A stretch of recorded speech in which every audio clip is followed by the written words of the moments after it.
તો સુરતના પૂણા ગામમાં ગેસ સિલિન્ડરમાં બ્લાસ્ટની ઘટના બની છે। પૂણા ગામના રાધાકૃષ્ણ સોસાયટીની ઘટના બ્લાસ્ટના કારણે 6 લોકો ઇજાગ્રસ્ત થયા છે।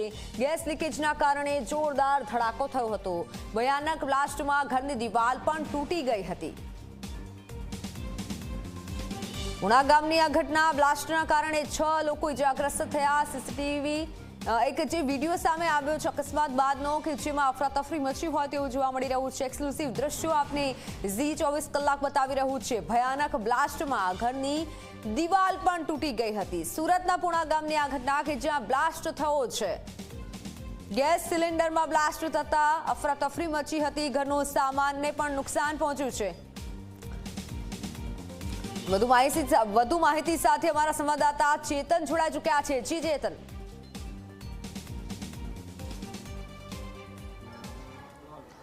પૂણા ગામ રાધાકૃષ્ણ સોસાયટીમાં ગેસ લીકેજના કારણે આજે બ્લાસ્ટની ઘટના બની હતી। બ્લાસ્ટના કારણે 6 લોકોને ગંભીર ઇજા પહોંચતા 108 મારફતે તમામ લોકોને સિવિલ હોસ્પિટલમાં સારવાર માટે ખસેડવામાં આવ્યા હતા। આપ જોઈ શકો છો મકાન નંબર 34ની અંદર જ્યારે વહેલી સવારે ઘરની જે મહિલા છે તે મહિલાએ જ્યારે ગેસ ચાલુ કર્યો ત્યારે ગેસ લીકેજના કારણે અહીં બ્લાસ્ટ થયો હતો।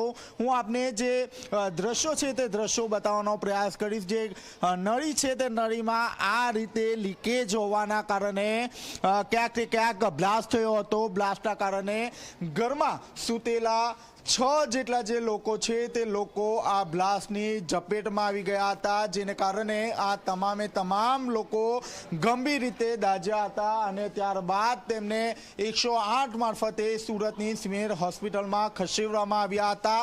આ બ્લાસ્ટ એટલો ભયાનક હતો કે તેનો અવાજ સાંભળતાની સાથે સ્થાનિક લોકો પોતાના ઘરની બહાર નીકળી ગયા હતા અને ખાસ કરીને જે બ્લાસ્ટ ભયંકર હોવાના કારણે જે ઘરની જે દિવાલ છે તે દિવાલ પણ તૂટી ગઈ હતી। આપ જોઈ શકો છો બ્લાસ્ટના કારણે આખી જે દિવાલ છે તે દિવાલ ધરાશયી થઈ ગઈ હતી અને ત્યારબાદ જે સ્થાનિક લોકો છે તે સ્થાનિક લોકો દોડતા થઈ ગયા હતા। આપની સાથે સ્થાનિક જોડાયા છે।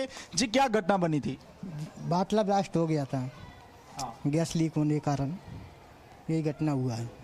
जी काका, શું ઘટના બની હતી? કઈ રીતે ધડાકાનો અવાજ સાંભળ્યો? अभी सो के आए हैं भाई, अभी जगह नहीं पता पड़ा रात में, तो जो एकदम धूका हुआ, हमें उधर पीछे ही सो रहे थे तो हम आए दौड़ के, तो कुछ देखा नीचे गए तो नीचे नहीं मिला, फिर नो करे इधर में आया, फिर हाँ तो इधर जो दीवार नो करे एक आदमी नीचे चला गया, सब जल गए हैं।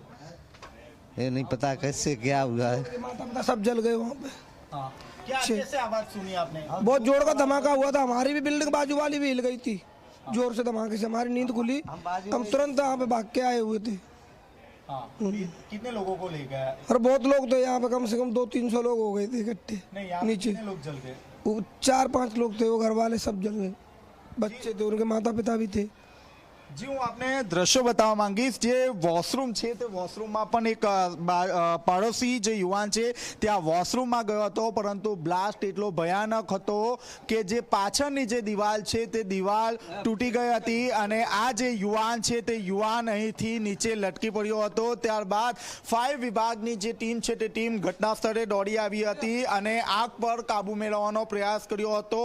હાલમાં તો આપ જોઈ શકો છો જે રીતે સ્થાનિક લોકો દ્વારા જણાવવામાં આવ્યું છે કે જે બ્લાસ્ટ છે તે બ્લાસ્ટ એટલો ભયંકર હતો કે આસપાસના તમામ જે મકાનો છે તે મકાનો હલી ગયા હતા। શરૂઆતના સમયે એવું લાગ્યું હતું કે અહીં ધરતીકંપ જેવો માહોલ જોવા મળ્યો હતો, પરંતુ ક્યાંક ને ક્યાંક ત્યારબાદ અહીં જાણ થઈ હતી કે બ્લાસ્ટના કારણે આટલે મોટો જે બ્લાસ્ટ છે તે બ્લાસ્ટ અહીં જોવા મળ્યો છે। હાલ તો 6 પૈકી 4 લોકોની હાલત ગંભીર જણાય છે। તમામ લોકોની સિવિલ હોસ્પિટલમાં સારવાર ચાલી રહી છે।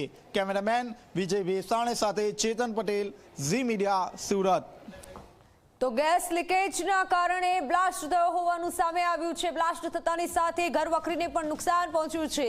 ઘરમાં હાજર તમામ લોકો ગંભીર રીતે દાઝ્યા છે। હોસ્પિટલમાં તમામ લોકોને ખસેડવામાં આવ્યા છે। બાજુમાં રહેતા પાડોશીને પણ ઈજા પહોંચી છે બ્લાસ્ટના કારણે। પૂણા ગામની રાધાકૃષ્ણ સોસાયટીની આ ઘટના બ્લાસ્ટના કારણે 6 લોકો ઇજાગ્રસ્ત થયા છે। ઘર વખરી બળીને ખાખ થઈ ગઈ હતી અને ઘરને પણ નુકસાન પહોંચ્યું છે। ગેસ લીકેજ હતો જેના કારણે બ્લાસ્ટ થયો અને બ્લાસ્ટ થતા ઘરના લોકો પણ દાઝ્યા છે।